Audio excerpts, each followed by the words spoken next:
We're talking about tapas. Hmm?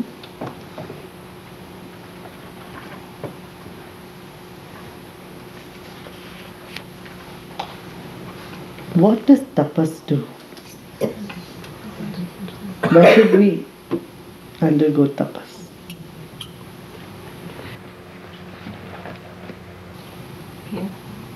It purifies our system and strengthens our system.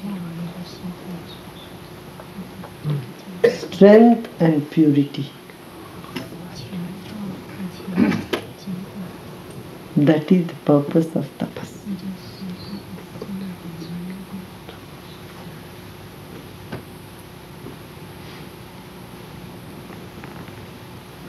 Get it?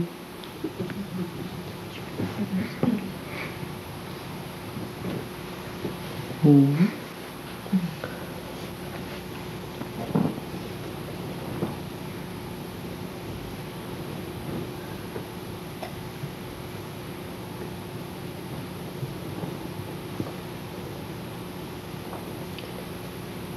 But the tapas can bring big ego in a person. Unfortunately, people think doing great tapas means I've become very great.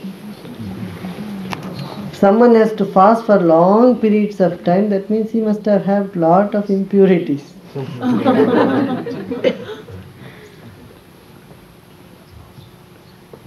Out of proportion glorifying tapas simply leads to ego.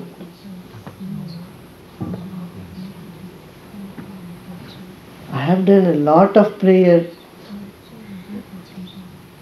I did lots and lots of meditation. This type of understanding about oneself brings ego. That is why the next thing, immediately after tapas, it's swadhyaya. Swadhyaya is self-study. See, why are you doing fasting? Is it just to show off? Is it in competition with somebody? There is a story.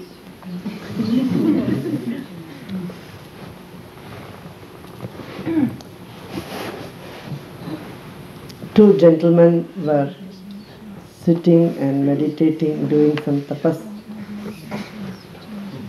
They were neighbors.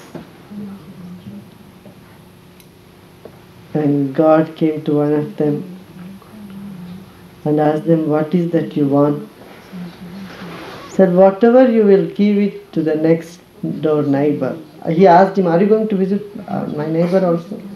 God said, yes, of course. He's also doing, you both started the tapas on the same day. You started an hour earlier, so I came first to you. What is that you want? Said, can't you somehow avoid going to that other man? God said, no, it will become injustice. It's not good. I have to go and see him. But tell me, what is that you want? Said, okay, whatever you give it to the other person, you give me twice as much. So God went to the other man and asked him, what is that you want? Said, wait a minute, are you coming from the neighbor? Said, yes. What did you give him? God was silent. No, tell me, come on, what did he ask? God hesitated for a minute and then he asked. He said, well, he asked to be given twice as much whatever you ask. This man said, yeah, is that what he wanted? Okay, you take away one of my eyes and one of my ears.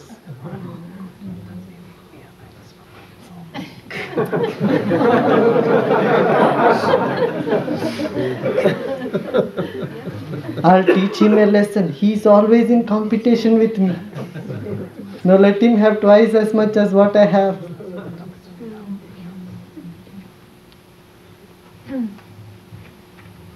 This sort of tapas without self-study leads to ego. So immediately, almost in the same sutra, simultaneously said Swadhyaya, self-study. Look into the motives behind your actions.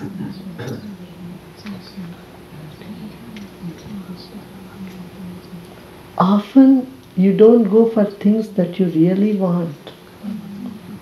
You go to things because others would want it, or what others would say, think, or do about it.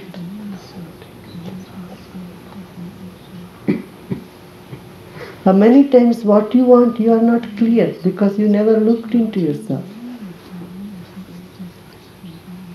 You are swayed away by fleeting thoughts and fleeting emotions, fleeting desires. Your desire is not even your desire. You went and ate something somewhere, and wrong food or whatever it was, and all those food and all those events, situation, company, everything brought in a storm inside you. And you started believing that storm as your very self. That's why often you are not happy when your desires are fulfilled, or the fulfillment of your desires does not stay too long or charming. Within weeks they break down, and you wonder, why did I get into this?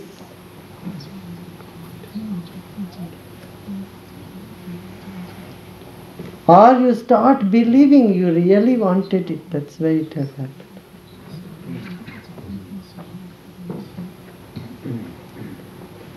Self-study. Observing the self. See, what is yourself? Who are you? You have purified the body. But are you the body? You have made your mind light. Are you the mind? Are you your thoughts? Are you your emotions? Who are you? This self-study leads you upward to the universe that is unknown to us. Self-study takes you a step further. And self-study eliminates misery and suffering of the mind. Buddha has said this so beautifully. He said, Kayanupaschana, that is tapas. Observe the body. Vedananupaschana, observe the sensations in the body. Chittanupaschana, observe the mind. The impressions in the mind, thoughts in the mind, feelings in the mind. Dhammanupaschana, observe your very nature. Observe the dharma, the nature that you are. 4 steps Buddha has said. The same thing Patanjali has said. Tapas, Swadhyaya, Ishvara, Pranidhana.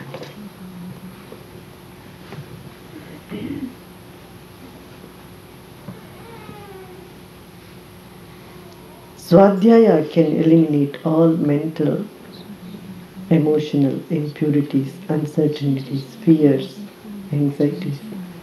And Ishvara Pranidhana, love of God, surrender to the Lord, will complete the process.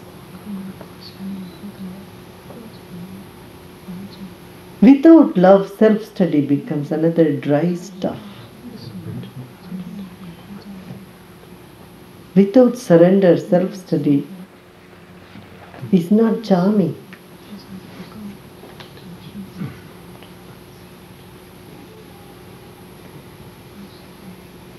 See what I'm saying?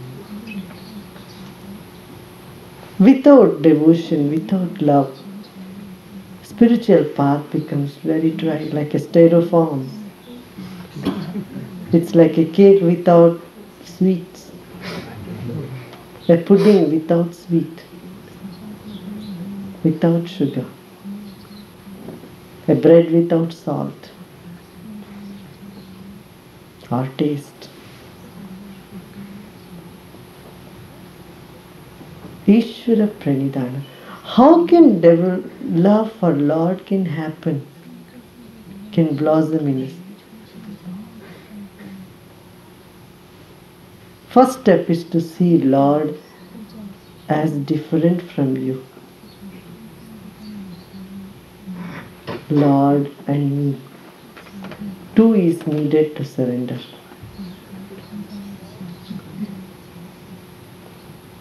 Lord of all virtues, and I am nobody.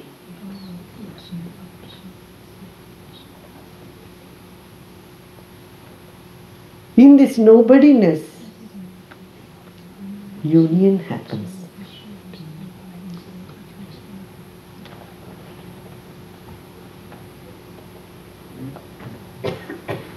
Then the realization comes, it's all you. From it's all you, it's all me, I.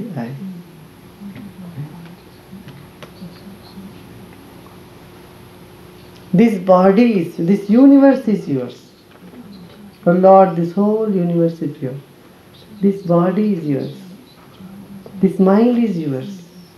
The mind with all its conflict is also yours.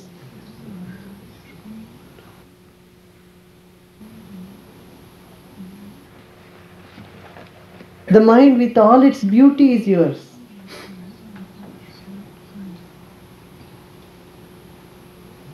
This offering itself is a technique which brings you back home.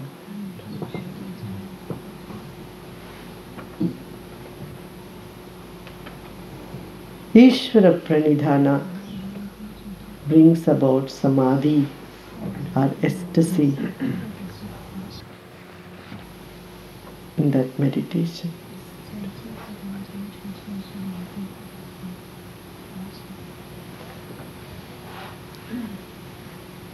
Offering candles, offering incense, offering flowers is not great. Offer every part of your body.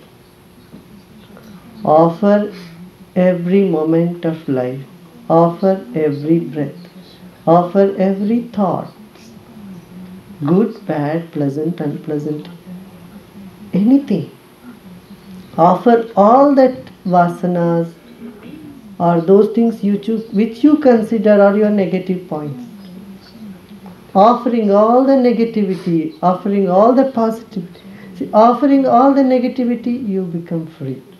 Offering all that positive virtues you think you possess, you become free. You will not become arrogant. Virtues make you arrogant. Virtues make you behave as though you are special. And demerits or your drawbacks pulls you down and make you feel bad about yourself. And if you start feeling bad about yourself, unconnected to the divine, there is nothing that can make you feel connected.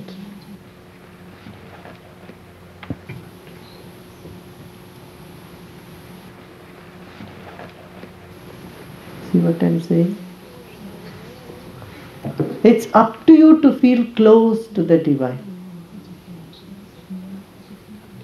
It's up to you to feel close to anybody for that matter. Even if they don't feel close to you, you should start feeling close. Doesn't matter if they don't feel that you are close to them. How do you know? You don't know. Just by their behavior, it's not the right way to judge.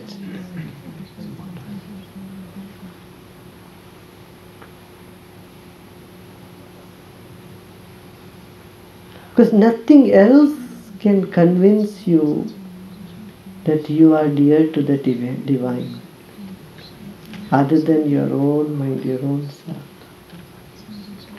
Stop comparing. Same thing with the master. You say, oh, so and so may be more close to Guruji, not me. Because he talks to them more often and smiles at them, doesn't talk to me, smile at me. This is your illusion. Talking, not talking does not matter. You start feeling you are the only one, you are the most closest. Then you will see that will start happening. That will start blossoming. Whatever seed you sow, that will grow. If you sow the seed that I am hopeless, I am no good, that no good seed will grow. Often useless things, weeds grow without any cultivation. You don't need to cultivate weeds. That's why they are called weeds. They just grow. But a useful plant needs some attention. Weeds do not need. In your field, many weeds are coming up every day. Useless, unwanted, unnecessary doubts, thoughts. You don't need to sow them, they just come on by themselves. By swadhyaya, by attending to them, you can weed them out and maintain only those which are essential in life. Tapas, swadhyaya, Ishvara pranidhanani, kriya yoga. This is the yoga of action. And even doing this, see that you are not doing it. It's a silent, be a silent witness. There is a depth in you, a silent corner in you. That is the same. And that is true. This whole space is so silent. In the silent space, the entire activity is happening. Every atom is revolving around the nucleus. All the planets are moving around. And yet it is all very silent.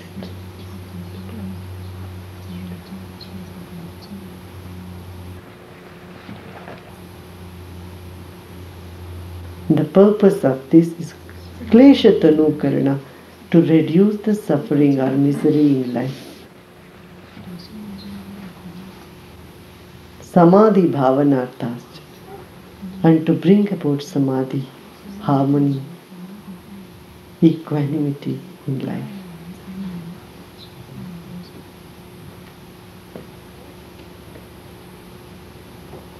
What are the root causes of misery in life?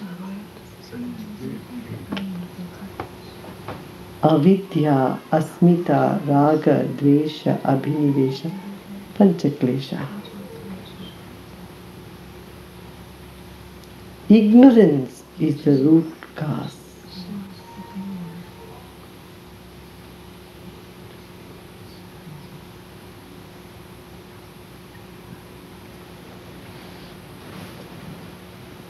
Ignorance, root cause of suffering. And what is ignorance? To think that which is not permanent as permanent. To think or to understand that which is not changing, that which is changing as not changing. That which is not joy as joy.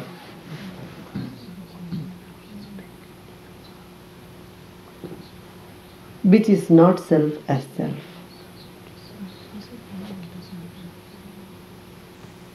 I am not the body, but thinking I am the body. I am not my thoughts or emotion, but thinking I am my thought, my emotion. And seeing this body is not changing, but you see the body is changing all the time. Every day your body is changing. 24 hours blood changes. 5 days your stomach lining changes. Doctors say that. And in a whole month, the skin changes. In a year, every cell in the body changes. But never thought or understood our body is like a river. It's undergoing change all the time. Your body has completely different cells in 1 year. 3 years time, all the old cells are dead and gone. Your new cells are there. Your body is new. Your mind is new. As you are awakened to this truth, you will see all those old, you don't identify the old fears and thoughts with yourself. Ignorance is holding on to those things, past, holding on to this, holding on to having an idea of who you are.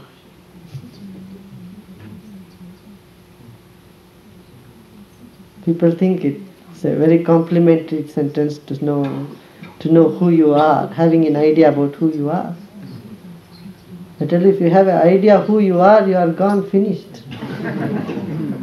Because you are stuck. You don't know who you are. That should be the right attitude. Right attitude. Because you are changing every moment. And you have kept that possibility of change.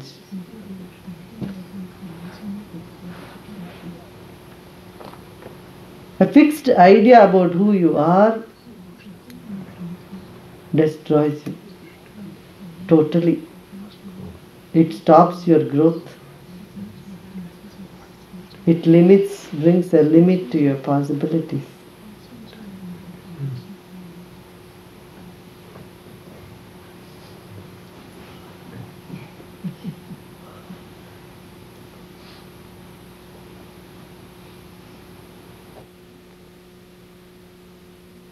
Asmita. Asmita is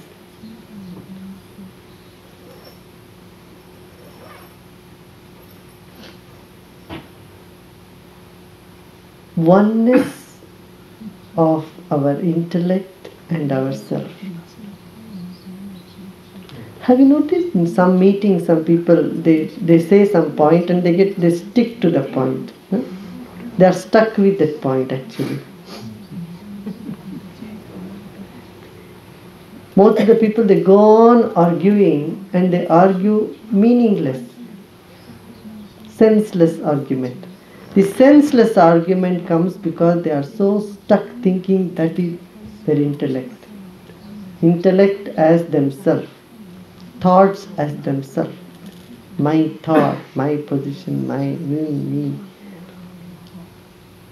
Inability to see the self and the buddhi or the intellect and the power of the instruments of perception as separate is asmita. Raga, craving. And craving comes with a pleasant experience. You have a pleasant experience that creates a craving in you. And this craving makes you miserable. This is beautiful. Patanjali has said there is only 5 sources of misery. There is no 6th source of misery.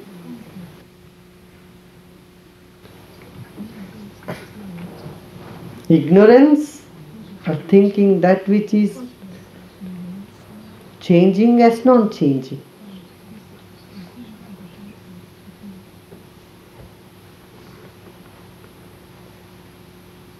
We try to control others' mind, saying you should be this way, should be that way. How is it possible? Someone may have love for you yesterday, they need not have today or tomorrow. Who knows? They themselves do not know.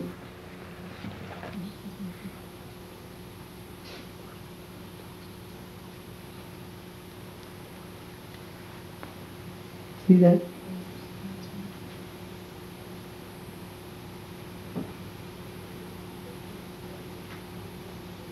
We expect an enlightened behavior from everybody around us. Then we become unhappy. You are not behaving in an enlightened way, but you expect everyone around you to be enlightened. Unconditional love. One in a million you will get who can be unconditionally loved. But when you expect that from all people around you, that is where you become unhappy. Knowingly, unknowingly, consciously, unconsciously, this is what everybody is doing. Everybody is expecting unconditional love from people that they meet with. Isn't it?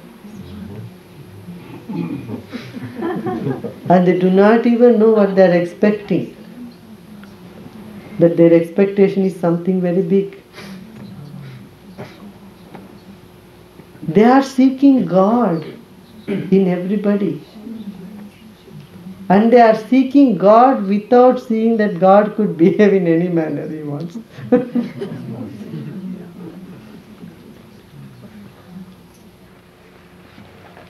They are looking for a saintly God in everybody around them. How things should be, that makes you more miserable.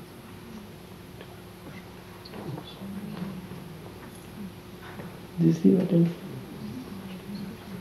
Avidya, asmita, raga, dvesha, hatred. Hatred comes, aversion comes with an unpleasant experience.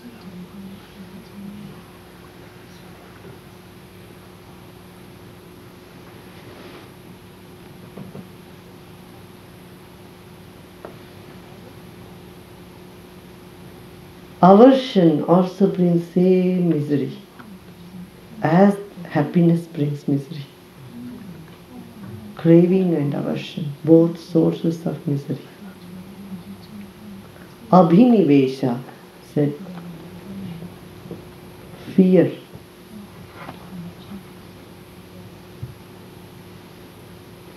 An unknown fear.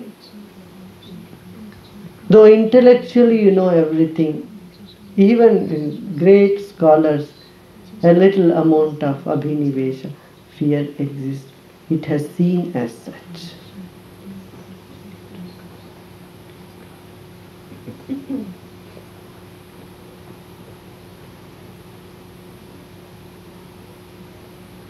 Nature has imposed all these 5 things in every body.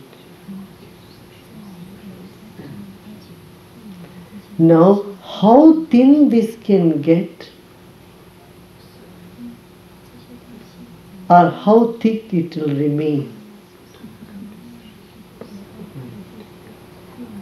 makes you either evolved or unevolved.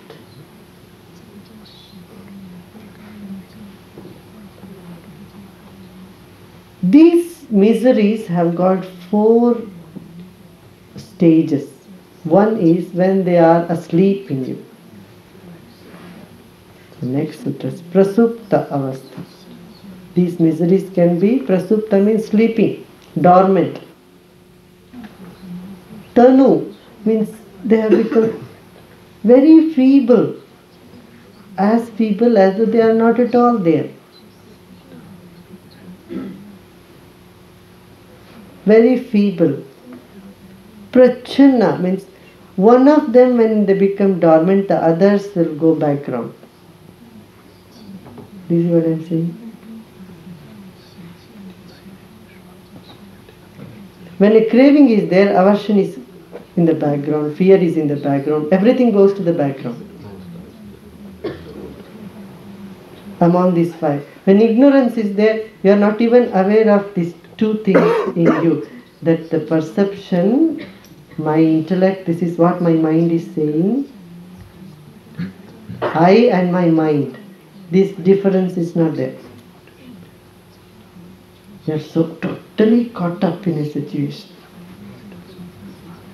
When you are conscious, aware, then you know, oh, this is what my mind is saying. You know, This is what I want. This is what is happening. You see that difference within you. Sometimes you say, oh, what has happened to my head? You know? A person who is conscious, aware would say, what has happened to my am I going crazy?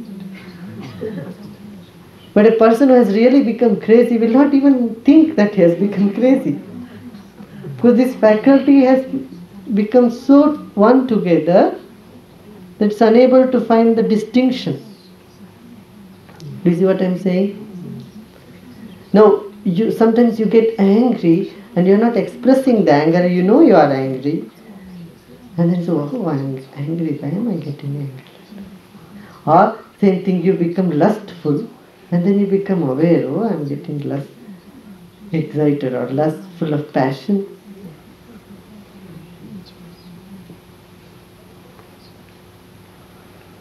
But a person who loses his temper is not aware that he is getting angry. He becomes the anger. Do you see what I'm saying? Yes? So, sadhana makes these kleshas, or the 5 sources of misery, as thin as possible as day goes. So before you were on spiritual path, you were getting angry, and now also you may get angry, but there is a big difference in the quality of anger. Do you see what I'm saying? There is a shift. Here it has become tanu, means this thing down. The curtain has become more and more transparent. Prachanna means one is dominant, the others have all gone underneath. And udara means when they are very generous, when they are all active fully. This you can find in the whole society, in the world. People who are not even doing any practice meditation, all these miseries are in their generous form. It's so nice of Patanjali to call them generous form. They are very generous. They are found everywhere. Frustrated and miserable people, no lack throughout the ages. Udara, their form, where they are fully active.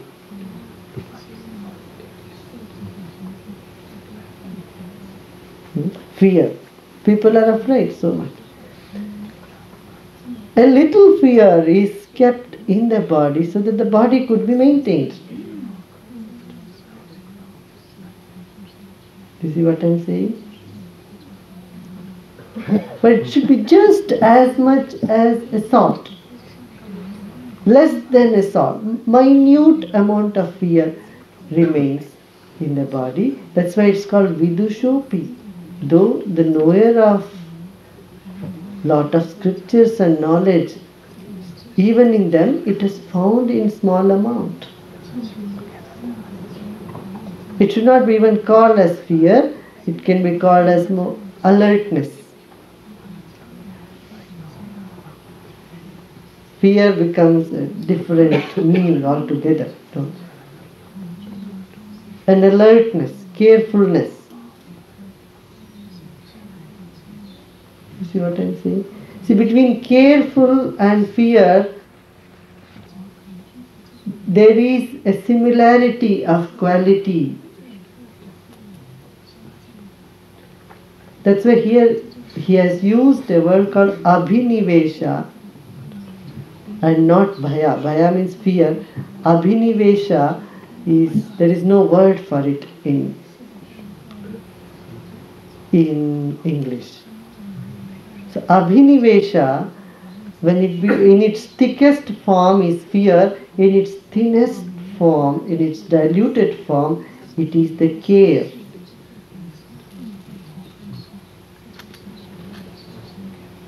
Are you reading what I'm saying? You are walking on the edge of the lake. And you are walking, you are putting your steps carefully so that you don't fall in the water. If this care is not there for the body could just vanish, disappear. Can fall in water. When I am not the body, I don't attend to the body at all. They cannot have the body to speak also for longer or to do anything. So to maintain the body, a certain amount of care is essential. Is this clear?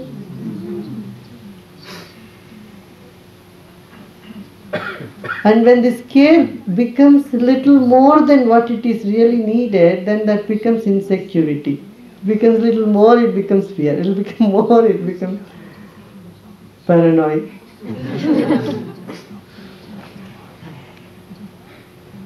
It's just like if salt becomes little more in food, it becomes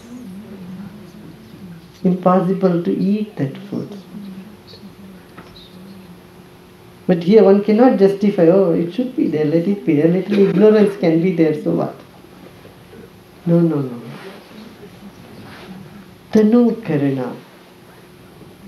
Thin them down, reduce it to its minimum. Avidya, Asmita, Raga, Dvesha, Abhinivesha, Pancha.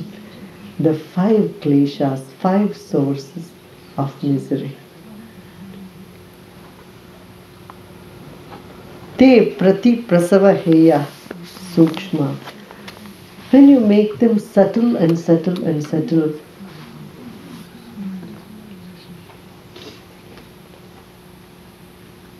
they let you come back to yourself.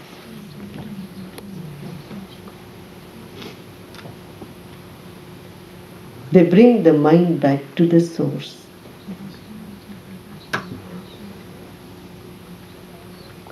When these miseries are very thick, it bothers you, it captivates your mind. The moment they become thinner and thinner, they let your mind free and get it back to itself, the source. See, when you are craving for somebody a lot, say a teenager or a youth is craving for a girlfriend or a boyfriend, when the craving is there, the mind is not settled, it is unable to sit, meditate.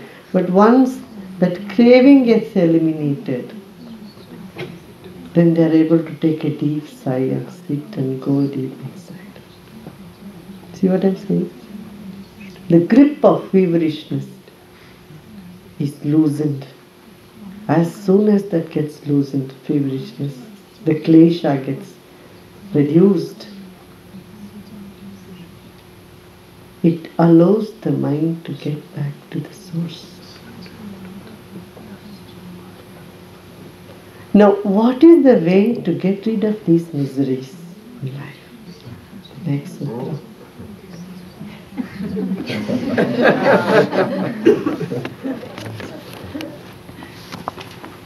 That will not do tomorrow, today itself.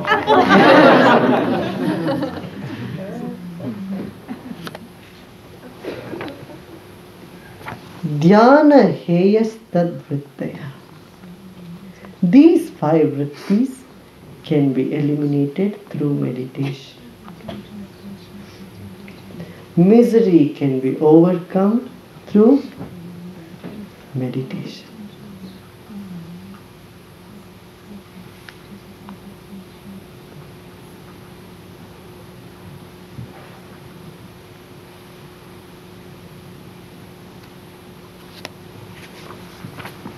And it must be done. He emphasizes,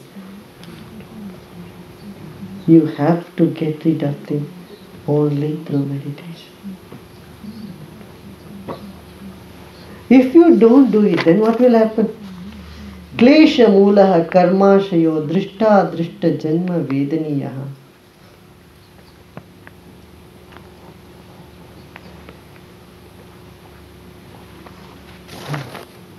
If you don't cleanse your consciousness of these 5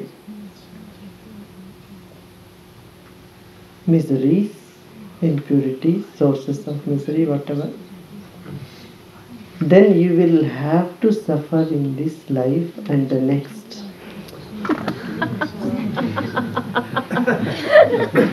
Says Drishta Drishta Janma Vedaniya. There is no way you will have to suffer in this life.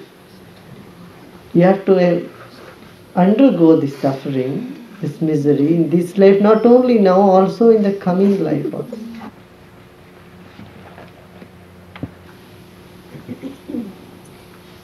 Because they form as karmashaya, as a bank of karma. Reserve, they get into your reserve tank in you as karma tank. And through meditation, what this karma can be washed out, eliminated right now, here. Before the body drops you, you get rid of the karma and lessen the sheets of ignorance over you. Otherwise, there is no escape from you, for you from this. Drishta Drishta Janma Vedaniya. Some will give fruit in this life itself. Some will stay back with you to give fruit in the next life.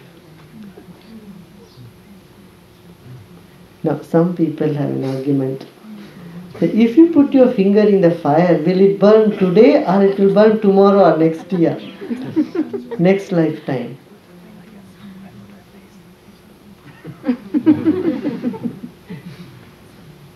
There is nothing karma and everything. Of course, every fruit, every action has got its repercussions, but you have to do it immediately. It doesn't come with you for next life or next year or anything like that.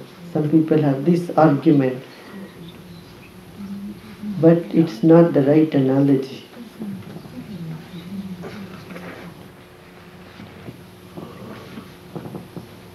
See, seeds. You sow some seeds. Some seeds will sprout in 2 days. If you put alfalfa, it sprouts in 3 days. If you put peanuts, it may sprout in 4 days, 5 days. And if you want to sprout a coconut, it takes several months.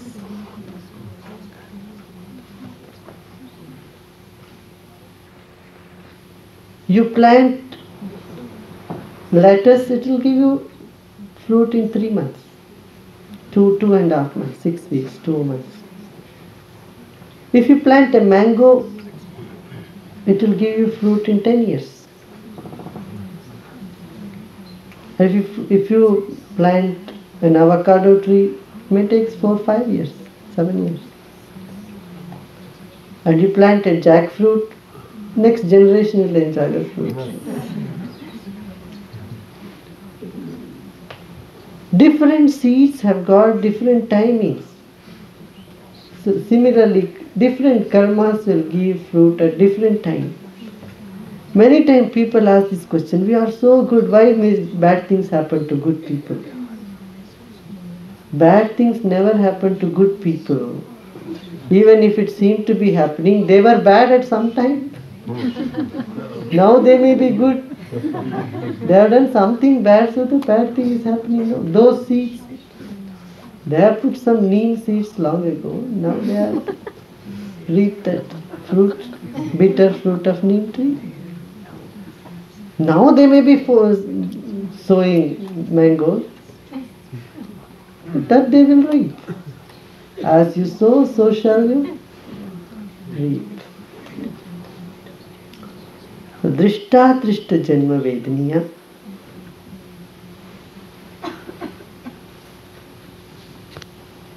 Sati Mule Tadvipake Jatyayur Bhoga.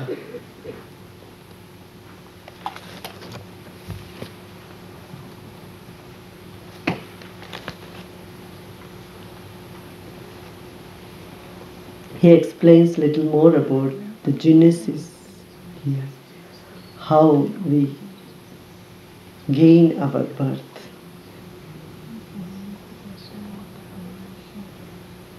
As long as this root is existing,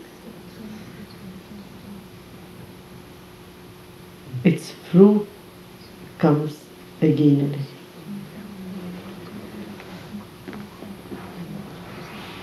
How they come? Jati, Ayu, Bhoga.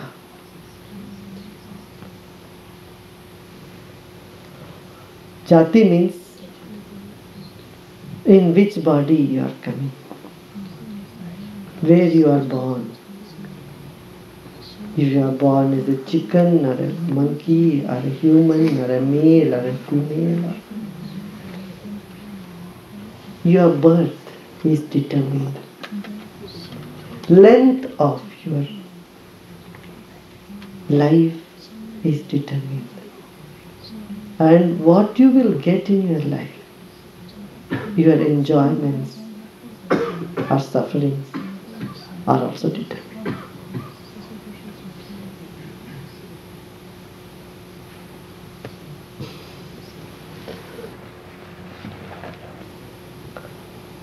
Why someone is born in Ethiopia and someone else is born in Switzerland?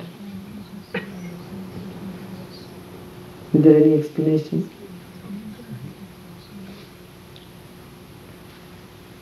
Patanjali has an insight into this phenomenon. This is usually the question asked, that why so and so is born and there and so is born somewhere else, why so and so is miserable and why so and so is innocent still suffering. It's a big question. No logic can give you any understanding or explanation. Says, because of your past karmas,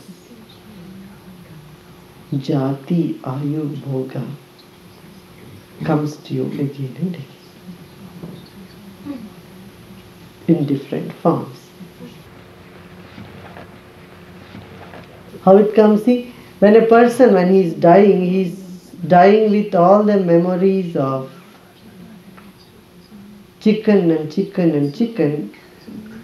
His consciousness, which the strongest impression at the moment of death, that was chicken, so he gets into that poultry form. His mind, soul gets into that. Whatever is the strongest impression in the mind, that persists. It's simple, very simple. You can try this. In the night, you can try, see, in the night just before going to bed, just have a thought, just think very strongly about something. And as soon as you wake up in the morning, that will be your first thought. And in the night also the same, in the dream also same thought will come up in it. And if you practice this for some time, say about 2 months, 3 months, 4 months, 6 months, suppose 6 months you practice that, I'll tell you, you'll assume all the qualities in you. As soon as you wake up, if you think about something, okay, as soon as I wake up, I should shake my head like my dog. And you just do it one day. And in 6 months, you'll see it will become out of your control. You get up and you shake like this.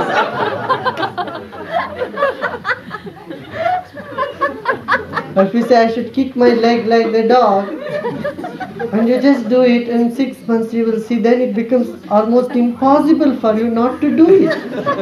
It gains such a pattern inside you, because that karma, that impression has become so strong. Or stick your tongue outside and do like this, like a dog. And when these sanskaras, or if you keep watching a dog, and that image comes in your mind all the time, again and again, over and over, and when you die, your mind, your consciousness gets sucked into that type of body.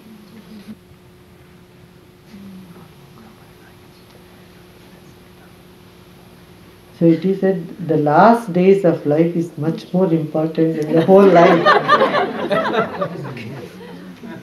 To emphasize this, in India there are many stories. That's why people keep, usually an old man who is on his deathbed, he's so attached to his children. That's why they name their children in the name of God. There's a story about a king, Ajamila. You heard about that? Ajamila was a king. He was an atheist. Atheist till his death. Even, up till his death. He could not be anything after death. If that was possible, he could have been an atheist even after death, but that was not possible. So till death, he was an atheist. At the last moment when he was dying, he called his son Narayan, Narayan. His son's name was Narayan. And he was thinking about him, Narayan, Narayan. It seems God thought he's been called. So Narayan came and liberated him. This is a story saying that Ajamila, even at deathbed, just called by mistake, took the name of God, so he became liberated. It's an extreme way to say in the last impression carries much weight than whatever one does the whole life. Said about the same thing is about a saint, a very enlightened saint, a rishi, was on the bank of a river meditating, and he saw a young deer, a small deer, baby deer, in the flood, in the water. So he jumped in and saved the deer.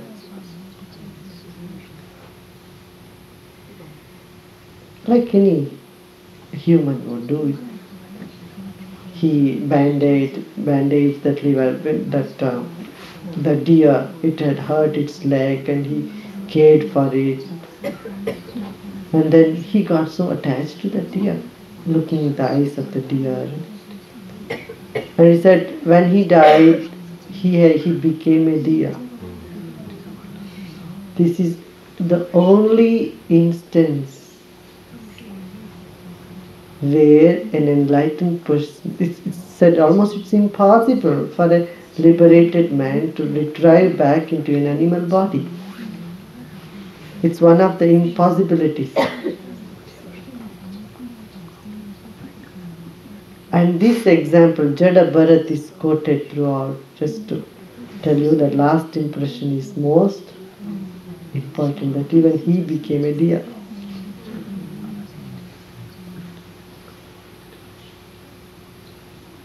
Same thing, no? Even when you go to sleep, children when they go to bed in the night, the last thing if they see some horror movies and go to bed, they get nightmares. They cry, shout, do all that thing. Isn't it? How do you get rid of this? Te klada paritapa phala punya punya hetutvat. These impressions, when they are good impressions, they bring you more joy, more happiness. And if these impressions are not good impressions, they bring you suffering. It depends on the merit and demerit that you have done. You have done good to people, and that good karma accumulates and brings you more joy. Anybody is happy because they have done something good in the past. If anybody is miserable, they have done something miserable in the past. So here he connects every happiness and every misery to some action of the past. Or that is in your karma tank.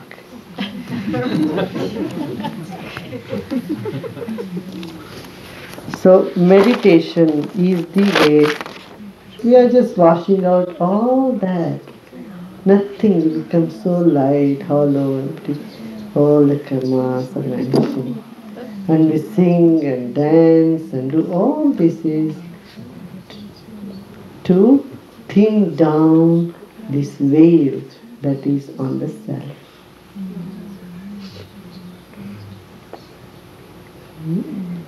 So very precious. Though sometimes you are sitting feeling bored, never mind. Know that you are just burning some old seeds of boredom. Because if you are averse to boredom, the boredom will never leave you.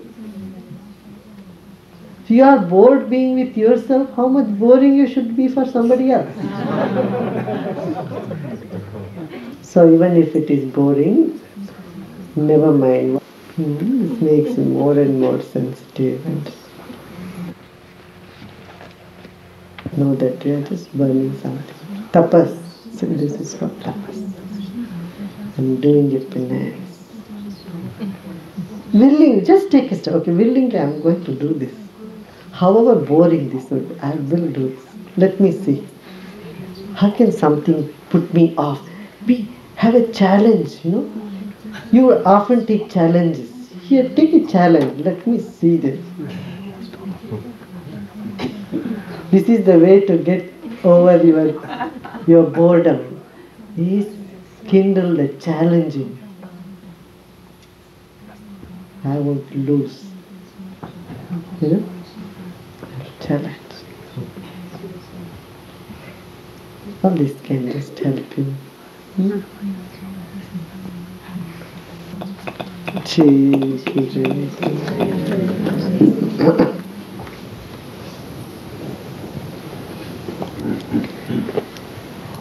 जय जय राधा रमण हरि बोल।